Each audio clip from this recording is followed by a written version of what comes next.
welcome back to the Unfiltered Political Lens Podcast. Today, we're going to be speaking about police tech changing not only your rights, but our rights forever. And we're going to hop right into it today, so I hope you all enjoy. In today's episode, we're diving deeper into a theme that has been building across everything we've discussed on the Unfiltered Political Lens podcast, from the government transparency to the institutional accountability and the rapid rise of technology. This conversation ties it all together. What we've been uncovering piece by piece now comes into focus through one powerful lens. What we're calling the shadow justice. This isn't just about policing, it's about trust in modern society. As technology advances, the gap between what institutions know and what the public is told continues to grow. The question we've been building towards is as simple, but it's critical.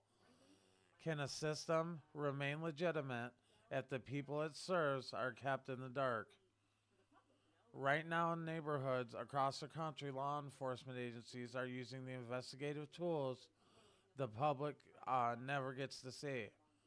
These include AI-driven predictive policing systems that analyze crimes, the patterns, and the attempt to forecast the future incidents before they happen. We're also seeing facial recognition scanning crowds in real time, Stingray devices capturing phone data, and automated license plate readers tracking movement across entire cities.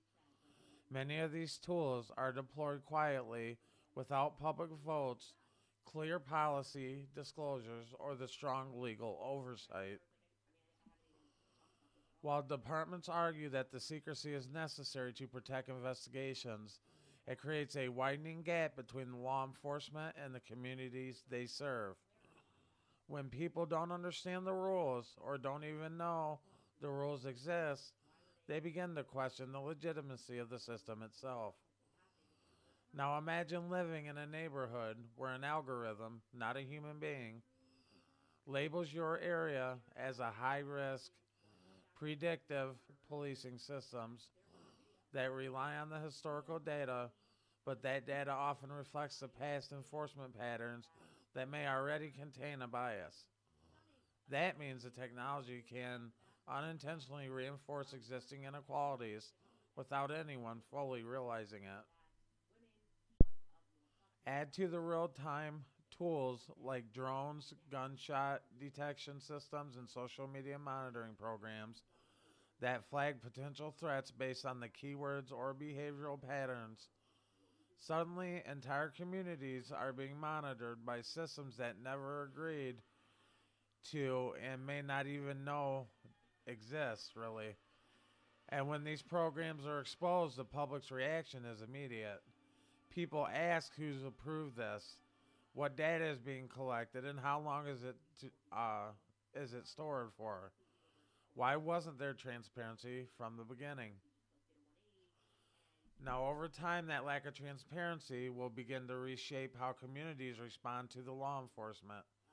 Trust doesn't collapse overnight and it erodes gradually. People begin to feel more surveilled than protected, and as the trust fades with people, cooperation declines.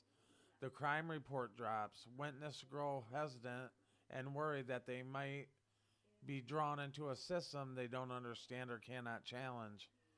And in already strained communities, this effect becomes even more problematic. The result is the weakening of one of the policing's most essential tools, which is community intelligence. This brings us what can only be considered as an accountability vacuum, and this is with the justice system. The courts are increasingly handling cases where the evidence is gathered through the technologies that defense attorneys cannot fully access or examine. When facial recognition systems are used, the algorithms behind them are often shielded as proprietary technology, which in the end is limiting scrutiny. That makes it difficult to assess accuracy and the potential biases or even how a suspect was identified.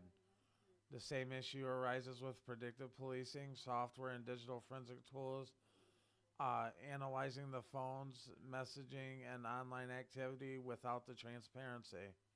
Due process becomes harder to guarantee, and the fairness becomes even more difficult to prove. Now, the accountability extends.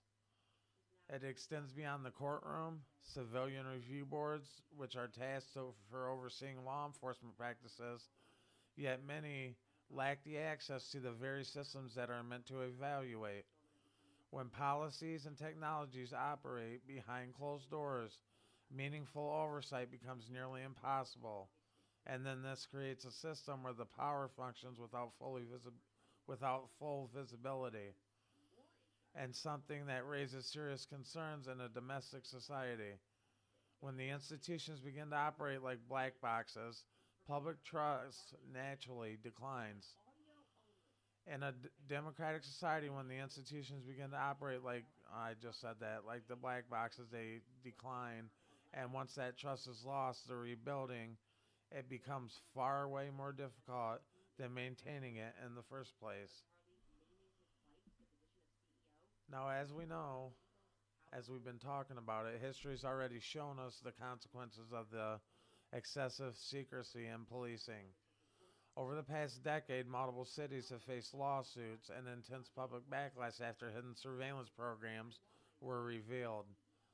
These revelations often led to costly settlements, damaged public confidence, and policy reforms. Transparency measures such as public registries or surveillance technologies and mandatory impact conflict. When managed responsibly, they can coexist. So, what does a better path forward look like? Well, it begins by redefining the balance between the secrecy and accountability in a way that respects both public safety and our civil rights.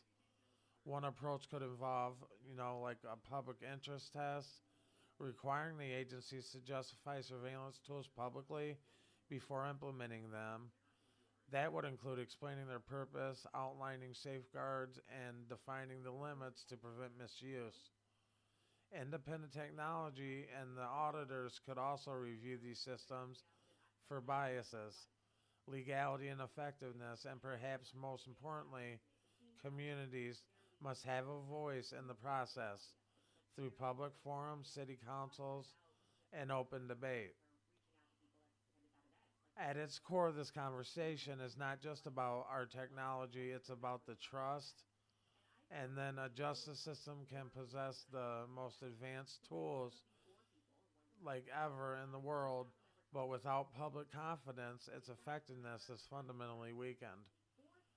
Transparency is not vulnerability, it is the foundation of legitimacy, for lack of a better word, and a long-term stability as well.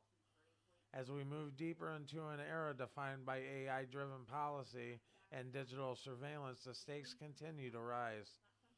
The challenge before us is not simply building smarter systems, it's building systems that people understand, question, and ultimately believe in. Because a system that operates in the shadows will always struggle to earn trust in the light. If this conversation challenged your perspective or gave you even a little bit of a deeper look into what's really happening beneath the surface, please make sure to hit that like button, share this with someone who needs to hear it, and subscribe so you don't miss what's coming next. I want to thank you once again for tuning in to another episode of the Unfiltered Political Lens Podcast, and I look forward to seeing you in the next episode. Peace. Have a good day.